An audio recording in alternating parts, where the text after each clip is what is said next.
Venezuelan presidential candidate Nicolás Maduro denounced that the far-right was hiring Colombian paramilitaries to create chaos in the country during his electoral campaign. In Palestine, the Israeli occupation committed 4 massacres in the Gaza Strip, leaving at least 52 Palestinians killed. And in China, authorities launched an investigation into the European Union's restrictions on trade and investment imposed against Chinese companies. Hello, welcome from the South. I'm Luis Alberto Matos from the teleSUR studios in Havana, Cuba. We begin with the news. In Venezuela, presidential candidate of the Great Patriotic Poll, Nicolás Maduro, denounced on Tuesday that the far-right was hiring Colombian paramilitaries to create chaos in the country during his electoral campaign. During his visit to the state of La Guaira, Maduro said that the Venezuelan far-right is responsible for deceiving the Venezuelan people with false promises, using the little support they have from some communities to damage the country.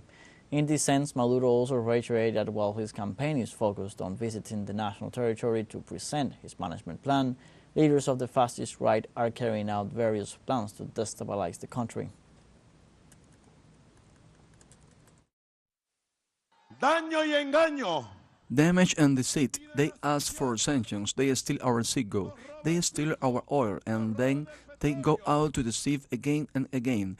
They go out to cheat their own people. They made the electoral world while we are making an electoral campaign. They hire paramilitaries in Colombia. You want the guarimba and the violence to return. They want the guarimba and the violence.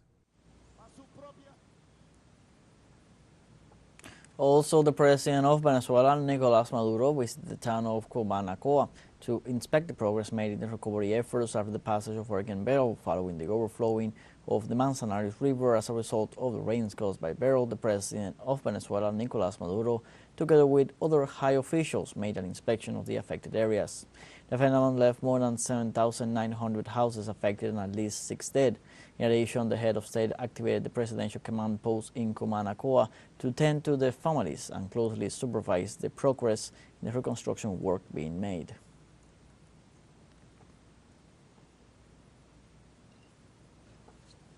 Days away from the presidential elections in Venezuela, the different candidates continue touring the country as part of their campaigns. Our correspondent Adriana Sivori has the details.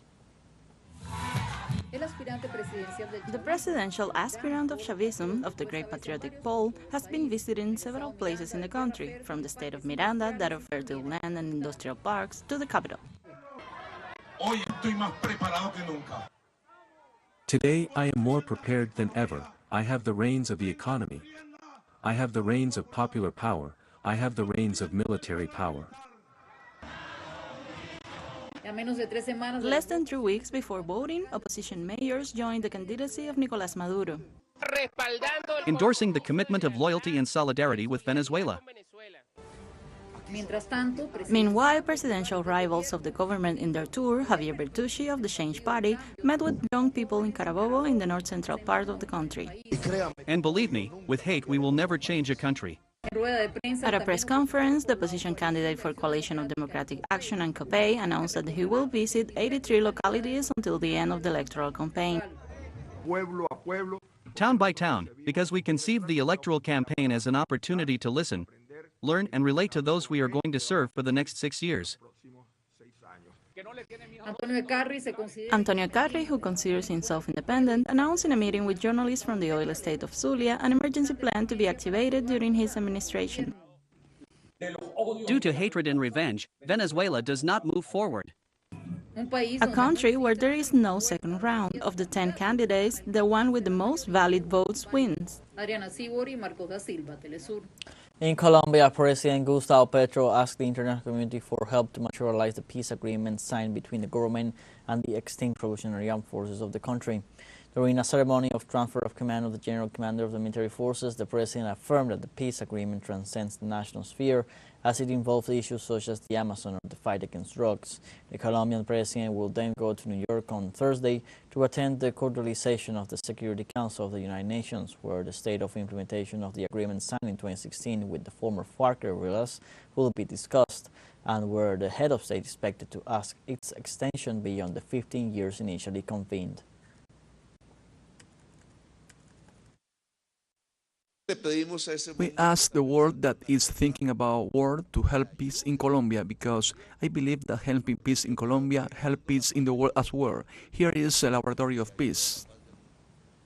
The president of Bolivia, Luis Arce, held a meeting on Tuesday with his Brazilian counterpart, Luis Ignacio Lula da Silva, in the city of Santa Cruz de la Sierra to strengthen their bilateral relations. During the meeting, the two presidents signed a number of bilateral documents, including agreements, memoranda of understanding, and conventions in various areas.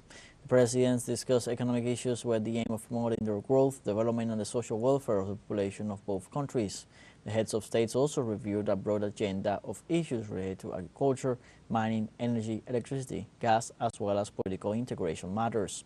For his part, Lula considered that the Bolivian people cannot tolerate coup d'etat and affirmed that the inclusion of Bolivia in BRICS is positive for Brazil. In Guatemala, the Farmer Development Committee, known as CODECA, took to the streets to demand the resignation of several officials linked to acts of corruption. This way, the protesters are requesting the resignation of the Attorney General Consuelo Porras, along with other high-ranking officials whom they accuse of interfering in the administration of justice.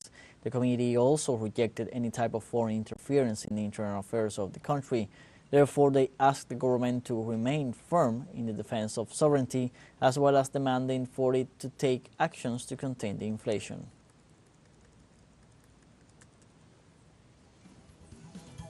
Let's take a short break, but remember you can join us on TikTok at teleSUR English, where you'll find news in different formats, news updates, and much more.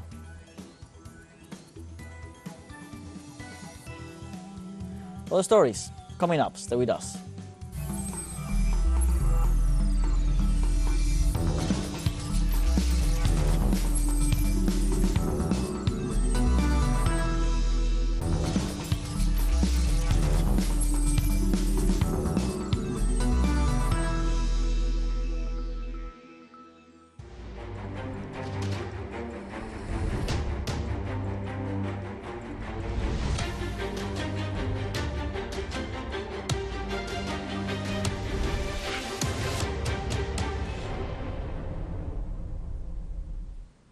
Welcome back.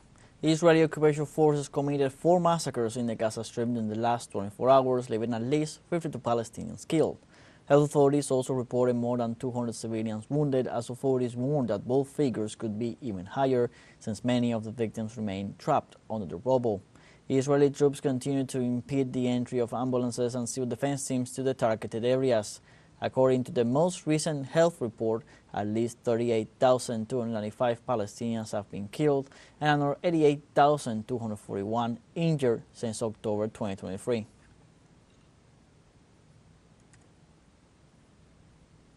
In Palestine, the Israeli occupation army carried out new attacks on several towns in the occupied West Bank.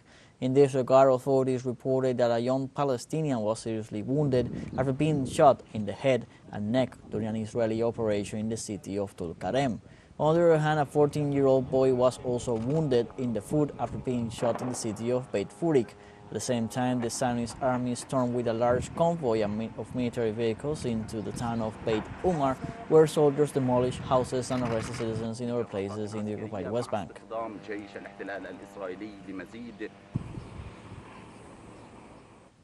On Wednesday, the United Nations Office for the Coordination of Humanitarian Affairs denounced that the Gaza Strip is experiencing an unprecedented increase in the humanitarian crisis due to the constant bombardments perpetrated by the Israeli occupation army. In this regard, the UN agency criticized the new ground offensive carried out against the city of Han Yunis, which caused the displacement of 250,000 Palestinians and aggravated the crisis in the region, besides destabilizing even more the aid flows.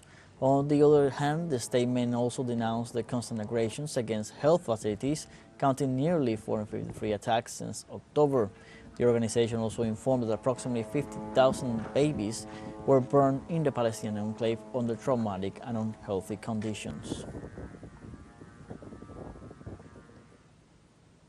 In this context, the World Health Organization declared on Tuesday that there is no safe haven in Gaza amid a growing health crisis in the war-torn Gaza Strip following new evacuation orders in the city.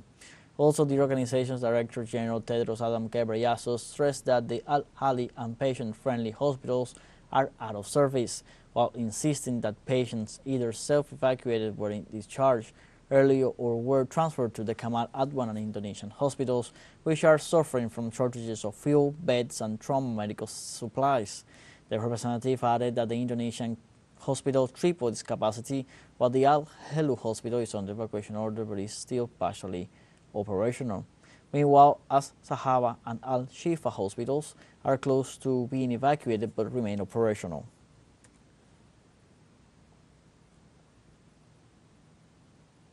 And Brazil, the first country of Mercosur, ratified on Tuesday the signing of the free trade agreement with Palestine, according to statements made by President Luiz Inácio Lula da Silva.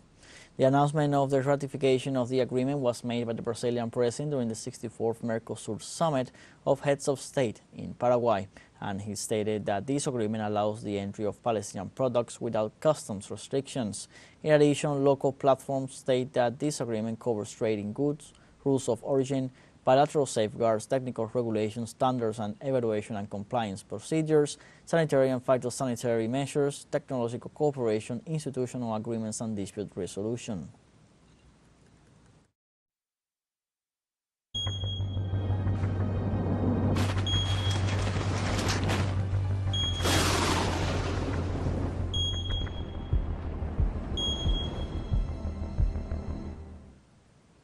In Brazil, the state of Amazonas declared the emergency for 20 municipalities located in the Rio Jurua, Purus, and Alto Solimões due to the severe drought they present, by decree that will enter into force this Friday for a period of 180 days. The territorial government also declared an environmental emergency as a result of the fires in southern Amazonas, Manaus, and metropolitan region. The river levels in all the channels of the Amazon are below what's expected for the period due to the low rainfall. In the 12 months up to April of this year, the drought monitor of the National Water and Sanitation Agency recorded a rainfall deficit of 27%.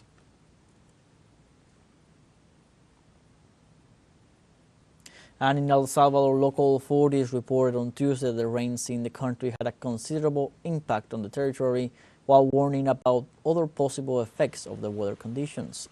The Ministry of Environment and Natural Resources also stressed that in various sectors of the country there's a 60 to 80% probability of landslides, cave-ins, river overflows, and urban flooding. The agency also mentioned that it is constantly monitoring weather conditions and that the Salvadoran population will be informed in a timely manner of any changes. In Jamaica, the Minister of Science, Energy and Technology, Daryl Vass, assured on Tuesday that 83% of the electric service was restored after the passage of Hurricane Beryl affected the access to the electricity in a good part of the island.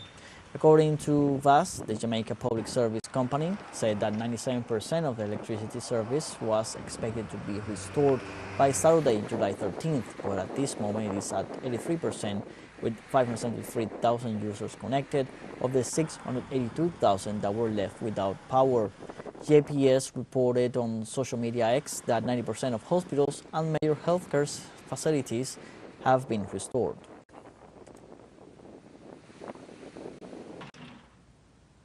In Indonesia, on Wednesday, search efforts for those trapped following a deadly landslide have intensified as more rescuers were deployed to search an unauthorized gold mine in Sulawesi Island. The incident took place on Sunday in the remote village of Bon Bolango, where more than 100 villagers were digging for grains of gold when tons of mud plunged down the surrounding hills and buried their makeshift camps. As a result, authorities have so far reported 23 deaths, with 33 people still missing. In this sense, the operation director of the National Search and Rescue Agency said that over 1,000 personnel, including army troops, were deployed to increase the strength of search efforts. And in South Korea, authorities reported that 4 people died following heavy rains over the last hours.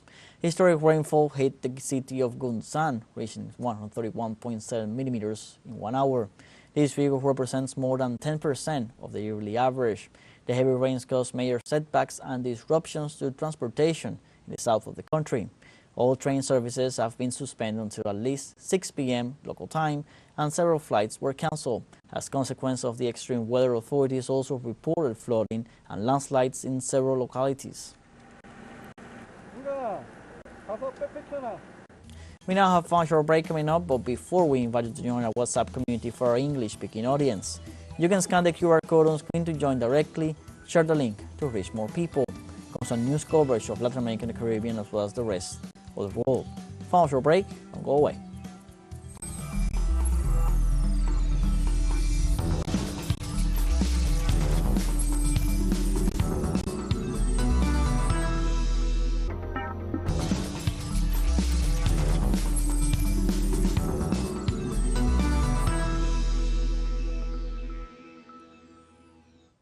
Welcome back.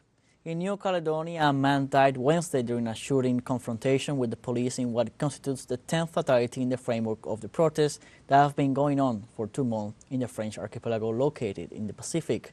The prosecutor's office reported that the incident took place in the municipality of Mont-Dore in the Catholic Mission of St. Louis, when the individual, who was a local president previously convicted for participating in riots in 2016, attacked the agents with a firearm. The incident evidenced how the conflict persists in the territory even after the French President Emmanuel Macron announced the suspension of the constitutional reform project that sparked the initial outburst led by pro-independence sectors.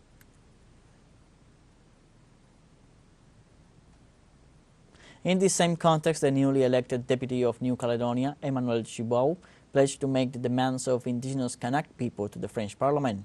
Chibau, who became the first pro-independence member of Parliament to be elected in the territory since 1986, and assured during his campaign that his participation in the legislature will be aimed at developing a framework that allows for debate where the marginalized voices of New Caledonia will finally be heard. It's the purpose of the campaign. It's the purpose of my commitment, and ultimately to say we have conditions for resuming dialogue. We have to work together to take responsibility and engage ourselves. That's what it's about for me, offering a new space for new words, on the perspectives to be given to New Caledonia in the pursuit of the process of decolonization of the country. On Wednesday, Australian authorities reported a chemical explosion generated a large fire at a factory in the remote neighborhood located in the city of Melbourne. Local media reported that around 180 firefighters, in addition to aerial units, and more than 30 fire trucks responded to the call to help the affected areas. In the meantime, local authorities issued warnings to nearby neighborhoods due to the extent of the smoke. Meanwhile, Deputy Commissioner Michelle Collins of Fire Rescue Victoria stated that there were no injuries, but the size of the fire and chemicals found mean crews could be at the scene for days. Nothing exceeding that, so this is a significant fire, and as I said, it is quite dangerous. It is a chemical factory, so we're urging people, please stay away from the area. In other news, China launched an investigation into the European Union's restrictions on trade and investment imposed against Chinese companies. The action follows a request submitted by the Chinese Chamber of Commerce for the import and export of machinery and electronic products. The investigation will focus on wind and solar energy, security equipment, among other products, and must be completed before January 10, 2025. The sanctions allow countries of the European bloc to carry out prior reviews and surprise inspections of operations by Chinese companies.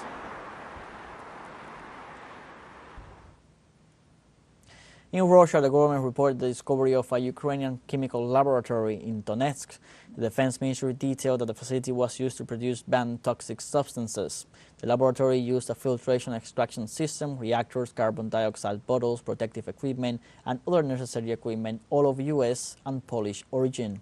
In this regard, specialists indicated that at least 3 kilograms per day of a substance prohibited by the Chemical Weapons Convention were produced at the site.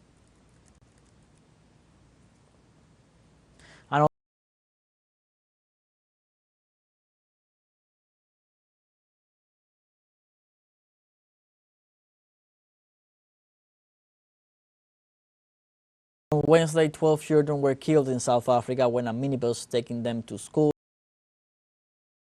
near Johannesburg overturned and burst into flames. Authorities reported the bus was hit from behind by a small pickup truck. According to officials in Johannesburg, Gauteng province, the driver of the minibus was also killed and 7 other children were rushed to the hospital. South Africa has one of the most developed road networks on the continent, but also has one of the worst road safety records, in part due to reckless driving and unroadworthy vehicles. The Ethiopian Prime Minister Abiy Ahmed landed on Tuesday in Port Sudan to meet with the President of the Sudanese Sovereign Council and Army leader Abdel Fattah al-Burhan. With this visit, Ahmed becomes the first president to visit the country since the beginning of the conflict between the army and the paramilitary rapid support forces in April 2023. The meeting was set to discuss bilateral relations between the two nations and to find sustainable solutions for the stability of Sudan. The Ethiopian Prime Minister expressed the importance of peace as a basis for development and reiterated that the country's problems should be solved without external interference.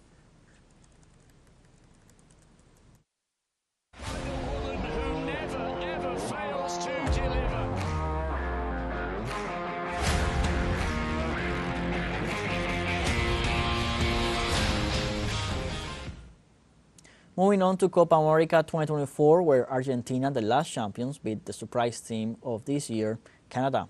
Lionel Messi scored his first goal of the tournament, and Julian Alvarez also scored in the Albicelestes team's victory at the MetLife Stadium in New Jersey. The reigning champions of the CONMEBOL tournament and the Qatar 2022 World Cup will fight for another title in what is also Lionel Scaloni's third final since taking over the team. Argentina got itself a spot in the grand finale of the tournament on Sunday, July the 14th at the Miami's Hard Rock Stadium, and will await their opponents from the semifinals between Uruguay and Colombia on Wednesday.